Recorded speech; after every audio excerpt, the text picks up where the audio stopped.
me, Stephen Finn, Stefan Shemilt and Atif Nawaz. Let's start with you, Finny. Look at those fans going out there. This is a little bit crazy, isn't it?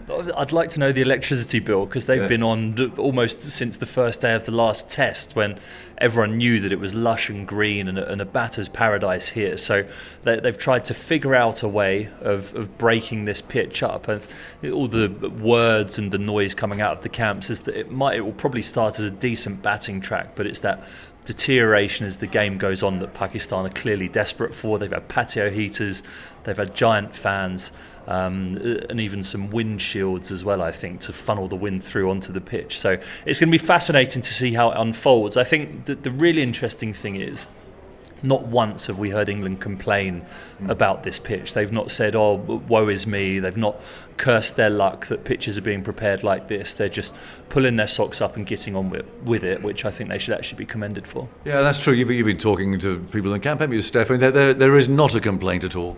Not at all, and it's quite a nice and enjoyable, intriguing end to the tour. And I was just thinking, actually, all the things that have just happened today, and sort of in terms of the spirit in the England camp. So yeah, we have got that odd sight of the fans at each end of the pitch. We've had the 6 hitting competition, won by Rayan Ahmed, surprise winner. We've got Peachy, the producer, on his hands and knees looking for the cat. It just creates quite an interesting atmosphere going into this final test. And talking about England not complaining and sort of taking it on the chin, and I did wonder after the second test what our opinion and what the England team's opinion might have been to say they've been presenting with this scenario in India, maybe, if there might have been a different approach.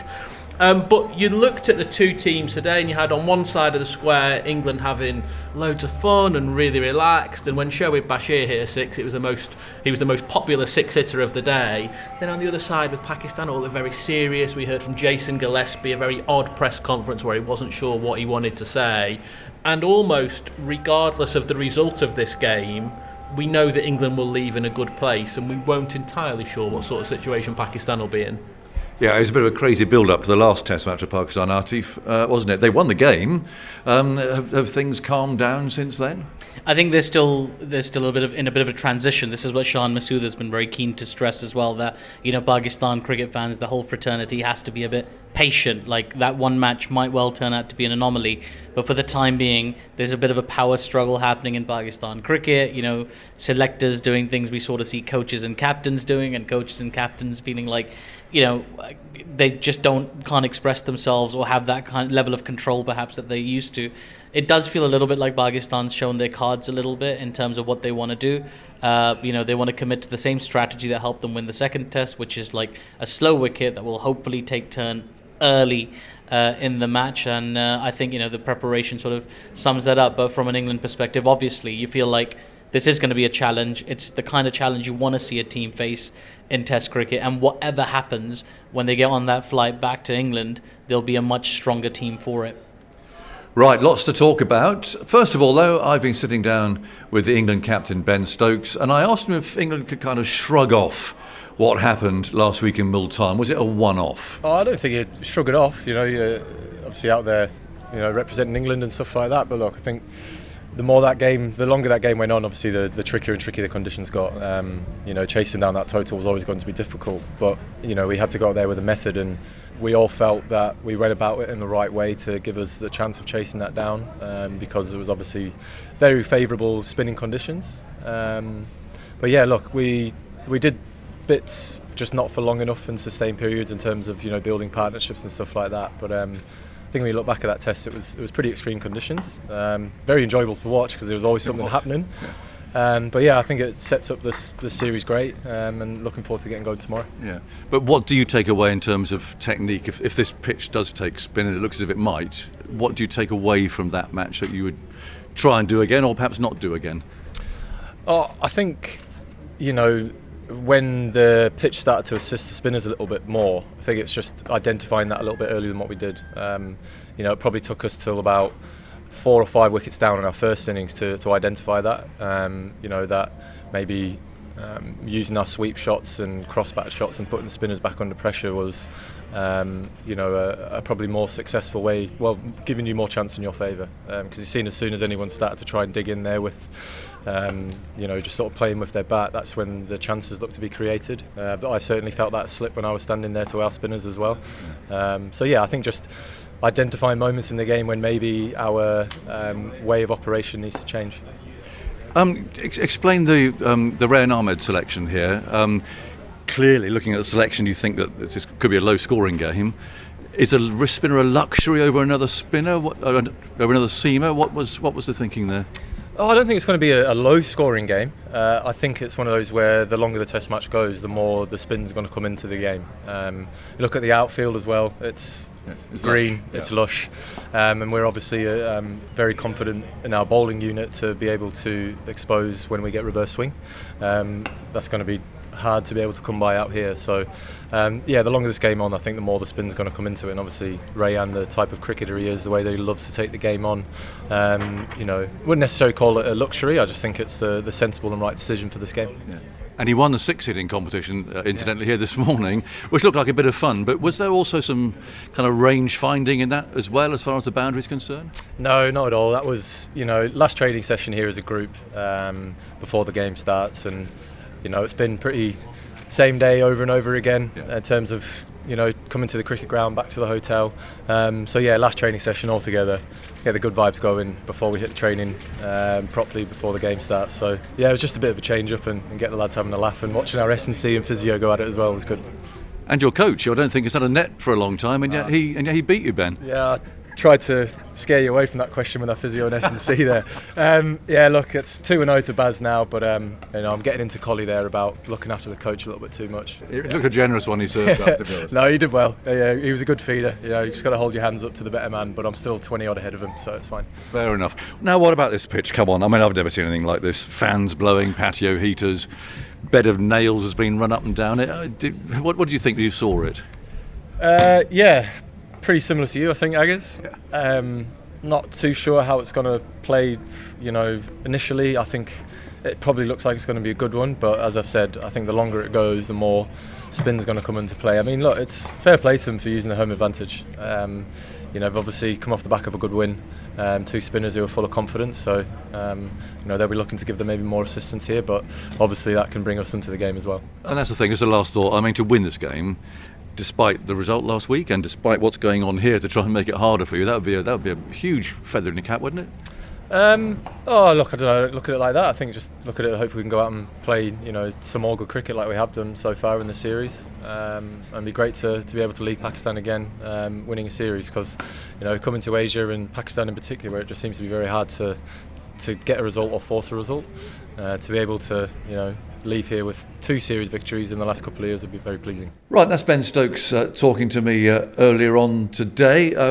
Stephen, again, I mean, underlining the fact, look, it's home advantage. They can do what they're like. There's a certain fascination, but I wonder if they really mean it.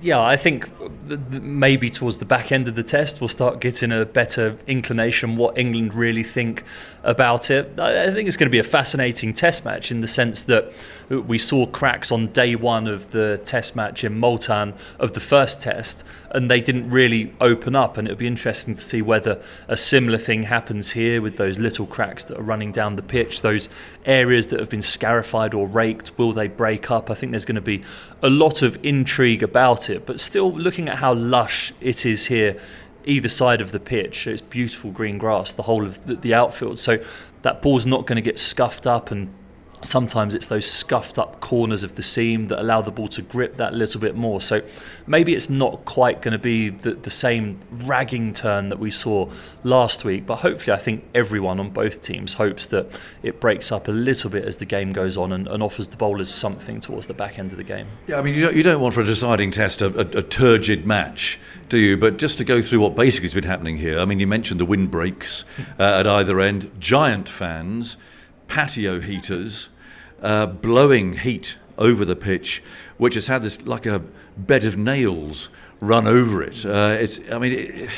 Look, I've never seen anything like it before. But if that's what it takes to produce a pitch that produces interesting cricket, with Test cricket being where it is at the moment, well then okay. I think you've got to try and do something. Yeah, I agree. I would say that the second test was a far more compelling game to watch over the course of the entirety of the test match than the first one was, even with all the records and the amazing batting. Those long periods where nothing happened and it felt like it was just help yourself is not an entertaining spectacle, in my opinion.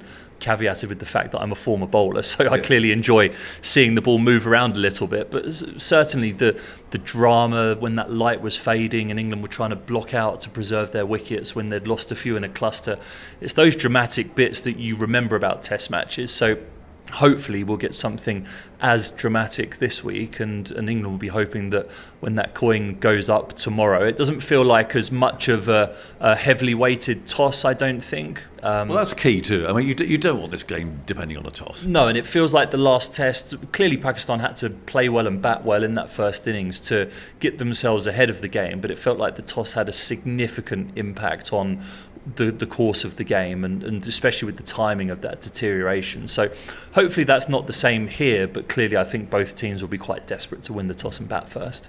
And there was some chuntering, Stefan, I'm sure, about pitch doctoring. Let's not forget 1956, Jim Laker, Old Trafford, a wheelbarrow of sand turned up, one of the most famous doctored pitches of all time. He got 19 wickets on it. You were giving me a history lesson on this earlier on today, Agers. I think what's interesting about the two pitches, with Pakistan trying to get the same outcome in the second test, in the third test. In the second test, it was like organic deterioration, just lots of cricket. In the second test, the first day pitch was the sixth day pitch. This pitch has been artificially aged, if you know what I mean. So in that sense, it's going to be interesting to see, therefore, how it behaves. The other thing about where Test cricket is at the moment, it's a great time actually right now for Test cricket. If you think this series is full of intrigue, we've just seen New Zealand win in India. There's a really compelling Test match going on in Bangladesh, between Bangladesh and South Africa. All the fuss in Australia at the moment about who's going to open the batting for them. Dave Warner back. David Warner sticking his hand up. Fantastic time for Test cricket. And also from England's point of view, this Test match is just a little full stop on what has been an era of playing quite a lot of cricket in Asia. So since the end of COVID, since the start of 2021, England have played 5 test series in Asia, 2 in India, this is the second one in Pakistan, and they played once in Sri Lanka. I think it's 17 test matches in total.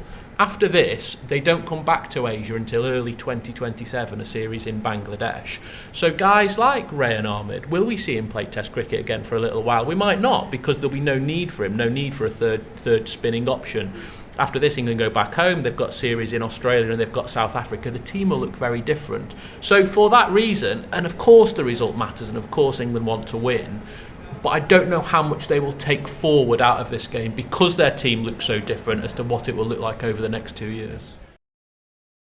Let's run through the team. Crawley, Duckett, Pope, Root, Brooke, Stokes, of course, batting at 6, but playing, well, possibly more of a role with the ball than he did in the last game. Jamie Smith, Atkinson, the only frontline seamer. Interesting they've chosen him. Very reliable, reverse swinger, but ball after ball after ball in the same sort of place. Rayan Ahmed, the wrist spinner, might be viewed as being a bit of a luxury maybe. We'll talk about that. And then Jack Leach and Shoaib Bashir, who will do most of the spin bowling, I'm sure.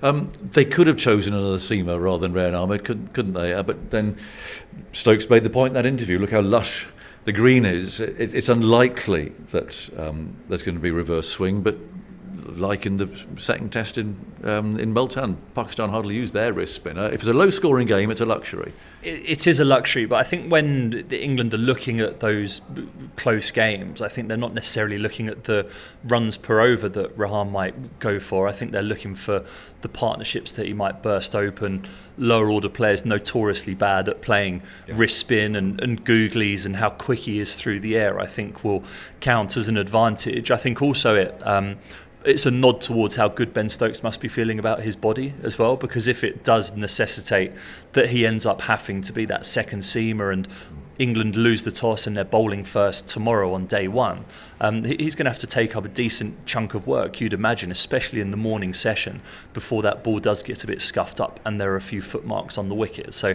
yeah, I'm excited to see Rahan play again. It's been a little while for him, but I know that he's the sort of guy who's desperate to go out there and make an impact, and it's those sorts of players that England love and why he'd have got the nod in this situation.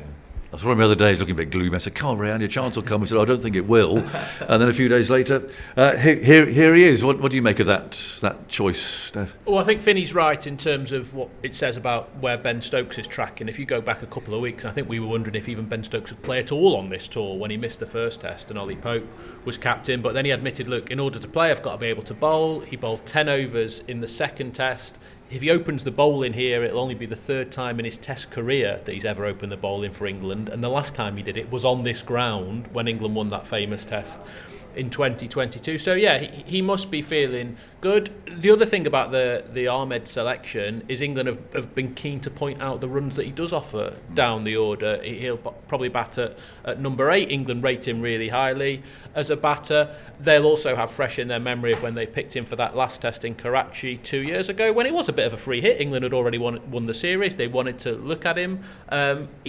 In all honesty, he hadn't bowled that well up until the point when Babar Azam dragged one to mid-wicket, and all of a sudden he was on his way to being the youngest man in Test cricket to take a 5-wicket haul on debut.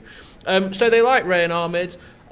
Whether or not that second seamer, or third seamer, I guess if you count Stokes as the second one, would have been a better option, we don't know, but we definitely know that Rehan Ahmed's going into the game full of confidence after winning the 6-hitting competition. Correct. That is very important, actually.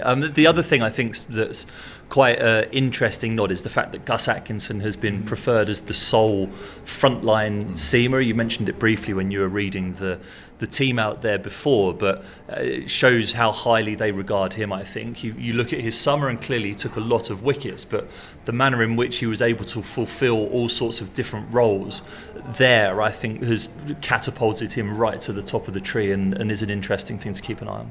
Yeah, he's a proven wicket taker, so he and Rehan Ahmed, Jack Leach, Shoaib Bashir, and of course Joe Root will also bowl some off spin. I'm sure he's taken 70 Test wickets. He's more than just a part-time off spinner. So, talking about Rehan Ahmed, well, he's been involved in a fascinating chat with Shoaib Bashir. That's available now on the TMS podcast feed on BBC Sounds. And both players are talking to Atif about being British Pakistanis playing here in Pakistan, about their faith, their identity and belonging. As young guys coming into the changing room and just talking the way we do, like being the way we are, praying, there's never been a question about it with England and stuff, and it's a great thing and something we don't take for granted either. The lads have always been understanding. Baz, Stokesy and the management team as well, they've always kind of put the prayers and do what you need to do first and then cricket comes after, which is obviously we can't ask for anything more kind of thing. So yeah, we're forever grateful for that. Did you get to go anywhere for Friday prayers, or did you get to do it together? We did it with the Pakistan team, didn't we? So Pakistan team in Multan were in the arena, so it's the same complex, just 5 minutes out. So they organised an escort for us to go there. Rizwan led the prayer, and then the week before that we went to the mosque. They allowed us to go just outside the complex to go mosque and stuff. So yeah, and they actually stopped the team meeting for a couple of hours to make sure we do our prayers and then come back as well. So it's great. It's a great gesture by the England cricket team. We're allowed to be ourselves, and that's what gets the best out of us. Gives us confidence going into games and just knowing that we can be ourselves, which is the most important thing. Well, that was a fascinating listen and a nice opportunity to sit down with those two youngsters, Atif.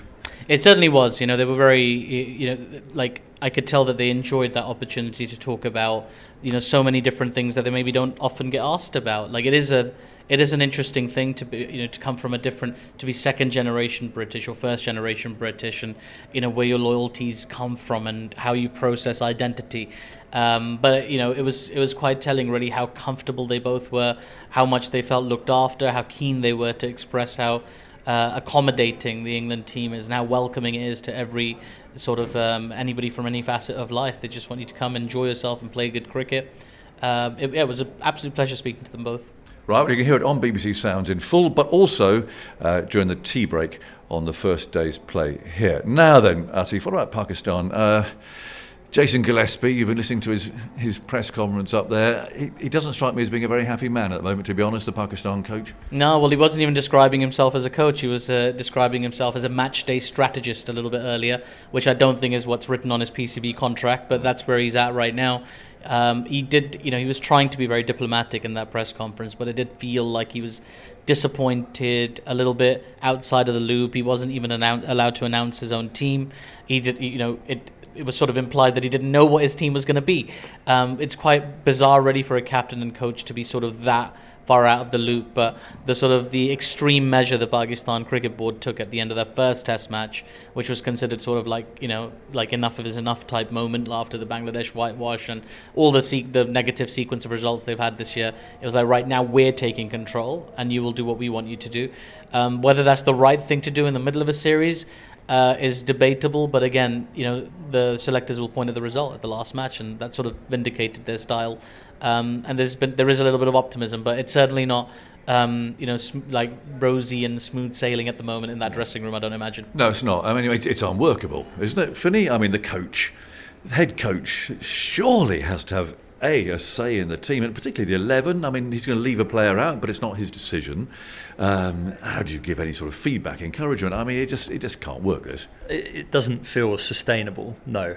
It's like you've got these overlords that are in the background making the decisions, and you just have to deal with it on the day. I'm not sure anyone now, even Gillespie, knows the team, and we're well within 24 hours of this Test match starting. So, it's a bizarre scenario, and I don't see any longevity in it. I certainly wouldn't enjoy playing in a dressing room like that. No. As a follower of Pakistan cricket, Atif, I mean, do you sit back and say, well, people are always told to expect the unexpected when you come here, but is this sort of pushing those boundaries a bit further? It is a little bit, because you'd like to think, if you're a Pakistan cricket fan, you'd like to think, well, this is a turning point here. This is it. We've reached a sort of, let's say, an inflection point in Pakistani cricket, because now we won a Test match at home. That sequence is broken. Now we continue to win. But it was sort of an unconvincing win in many ways. And I wrote about this on the BBC Sport website, that it's a win that might give you some joy, but it feels like a temporary hit of joy. I don't know if the strategy is sustainable. I don't know how many times you can continue to rake your wickets and manufacture spin tracks. I don't know where that stands you, what stead that stands you in long term in Test cricket. But it feels like they're gambling. Pakistan is still gambling. They feel like they've got nothing to lose. They're down to the last dollar. So let's see if we can multiply this to $100. Like it feels like that's what they're doing. There is some confidence amongst the players. It's not to say that there isn't. I think just watching their practice, I was watching both teams practice, and while England were doing their six-hitting practice, the Pakistani were doing a more defensive practice. I saw a lot of forward defensive and like sort of turns and they weren't trying to play those aggressive shots. There's something working in their minds, and they'll be very keen to look at Rian and Shoaib and looking at them as sort of less experienced players.